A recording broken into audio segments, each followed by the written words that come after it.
Baghdad شریف میں تھا. یقین کرے کتنوں کو سمجھایا, ہو سکتا ہے میری اس بات سے کتنے ناراض بھی ہو گئے ہوں گے, مگر مجھے میرے دل کی ایک بات بتائیں. مثال کے طور پہ کوئی مشہور آدمی, اب کوئی کتنا ہی مشہور کیوں نہ ہو, غوث پاک کی بارگاہ میں آیا تو مرید ہی آیا ہے نا, غلام ہی آیا ہے نا, اتنی بڑی بارگاہ میں کیوں آیا ہے؟ وہ بھی خیرات لینے آیا, اللہ کی بارگاہ میں دعا کرنے آیا ہے.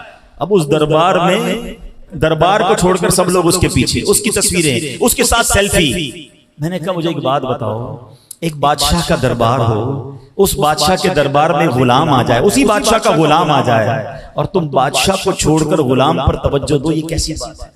جہاں غوث پاک موجود ہیں, امام حسین کے روضے میں امام حسین موجود ہیں, مولا علی کے روضے میں مولا علی موجود ہیں, مدینے پاک میں نبی پاک موجود ہیں, اور آپ ادھر کیا کیا کر رہے ہیں؟ اس کے ساتھ سیلفی, بھاگ بھاگ کے اس کے ساتھ سیلفی.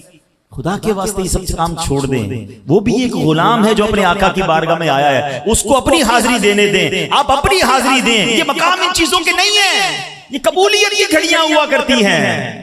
مگر اس سوشل میڈیا نے دماغ کو چینج کر دیا ہے. علماء کرام کے پاس, نیک لوگوں کے پاس پہلے لوگ آ کر کیا کہتے تھے؟ حضرت دعا کر دیں, مغفرت کی دعا کر دیں, حضرت ہمارا یہ مسئلہ ہے دعا کر دیں. اب یقین کریں اب 90% لوگ دعا نہیں کراتے. حضرت ایک سیلفی لے لیں, ختم, دعا کی کوئی ضرورت نہیں ہے, ہمیں بس سیلفی چاہیے آپ کے ساتھ. ہمارا فوکس چینج ہو گیا ہے. یہ مسکرانے کی ہنسنے کی بات نہیں ہے, یہ افسردگی کی بات ہے کہ ہم چینج ہوتے جا رہے ہیں. اور آج ہم چینج ہوئے, ہمارے بچوں کا آگے والی نسلوں میں کیا حال ہوگا؟